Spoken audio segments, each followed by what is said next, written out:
Without this project, our family would have been pretty shattered. This is a program that not only helps the person that's done harm, but it also helps the victim, the community. I'm presently involved in the juvenile area, and I've had the opportunity to refer a number of juveniles to the program with excellent results. The Lakes Area Restorative Justice Project takes a practical approach to criminal justice for young offenders that is based on restoration, accountability, and healing.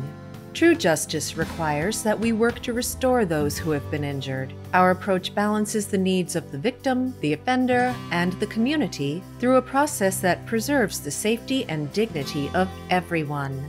I think one of the really neat things about restorative justice is that an offender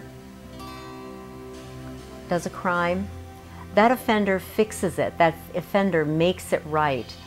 It's not only made right from the court's perspective, the most important thing is made right from a victim's perspective. They are made whole again.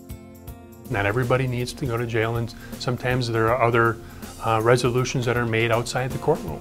And we do that on the street all the time. Sometimes resolutions are made, by the discretion of a police officer. And what this Lakes Restorative Justice does for us is give us an additional resource. Crime doesn't just break the law, it harms people. Restorative justice works to repair the harm. Law enforcement and court officers refer a wide range of crimes from petty offenses to felonies. Some of it ranges from graffiti, which, people think graffiti is quite funny in some cases, which is serious property damage, all the way to assaults and those kinds of crimes. The centerpiece of the restorative justice model is the Circle Conference, which allows victims to discuss how the crime affected them and how the offender can repair the harm. Trained volunteer facilitators who are sensitive to the needs of victims and their families conduct these conferences. Depending on the situation, conferences can include family members, school officials, law enforcement personnel, and anyone in the community concerned about the crime. Everyone present is given a voice in the proceedings. I think what impresses me most is that we are giving everybody a voice. We give the victim a voice to express what happened to them, which they don't often get that voice in a courtroom. We give the offender a voice to let him or her express themselves on why they did it and what drove them to make that particular decision. And this all ties together in the community. Everybody is a part of the community, so the community has to be involved in it too.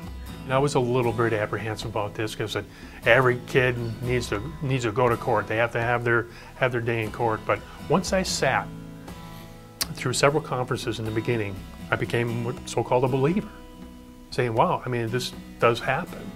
Is that they take ownership for their behavior. They hold up their end of the bargain as far as a contract. We give the victim a chance to be heard. We give the offender a chance to be heard, and the community as a whole works out the resolution. And I feel good to be part of that. During the conference, the offender begins by telling his or her side of the story. The victim then explains how the crime has affected them. Everyone gets a chance to express their feelings about the events and circumstances surrounding the crime. All participants can ask questions and make comments. Then the group decides on appropriate reparation. Finally, the agreement is put into a written contract. Being able to do that, having that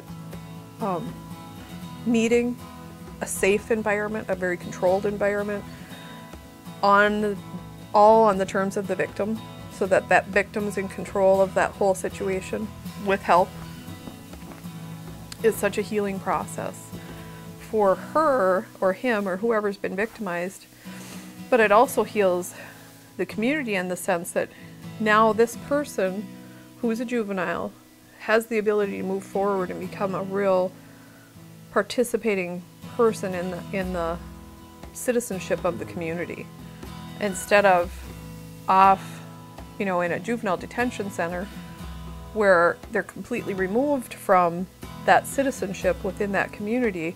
Then they come back in and they're known as felon. It was a tough thing, you know, at first, but once we got together, talked about everything, his parents brought him out here. They made good on their promises. They did community service out here for us, and really got to understand, you know, what we do out here. And it was just a real healing process. Contracts for reparations may include financial restitution, written letters of apology, and service projects tied to the harm that occurred. For example, offenders have helped create anti-bullying campaigns at school and created a YouTube video on fire safety. There's obligations on the part of the defendant that they have to live up to. And sometimes those obligations are even greater than what might be imposed on them in the court. And if they fail to live up to their contract, then they're back in the court system. So it's by no means an easy way out for them.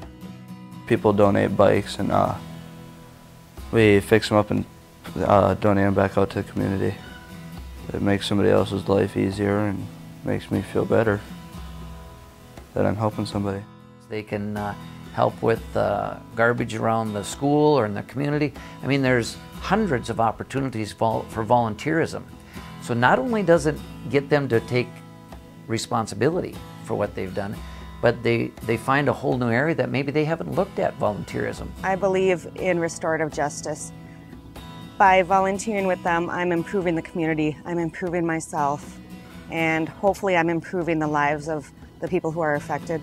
Lakes Area Restorative Justice relies on volunteers to facilitate the healing process. Volunteers receive extensive training and intangible rewards. If you want to make a difference in someone's life, a youth's life, if you want your community to be a better community, a safe community, then restorative justice is for you. Because we've got lots of cases that we could take, but sometimes we just don't have enough people. And once they experience it, once they go through the training, my guess is they'd be hooked.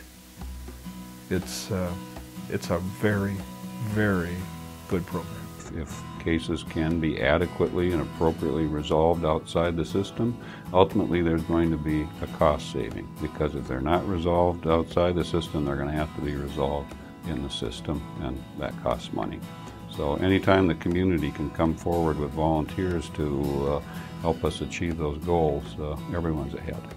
This program works, and if you become involved in it, you'll see that it works, and you're going to tell somebody else. You're going to get your husband or your sister or your brother or whatever. You need to come volunteer because it works.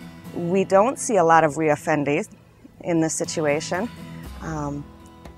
These kids actually really learn a lesson here. Research shows restorative justice has high levels of victim and offender satisfaction with the process, more successful restitution by the offender, reduced fear among victims, and reduced frequency of repeat criminal behavior.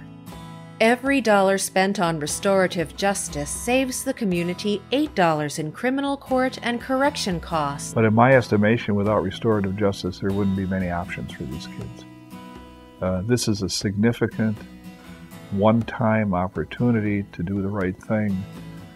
We make sure that everybody understands that, and we leave it up to them. It's about taking these young men and women who are making bad decisions, doing things that are a crime against the community, against people, and restoring them to the wholeness of that community.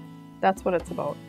It's really not about saving money for the community. It ends up saving money for the community, but it's about restoring those kids to wholeness within that community, within their own family, within the community out on the outlying, so that they can have a sense of hope for their future.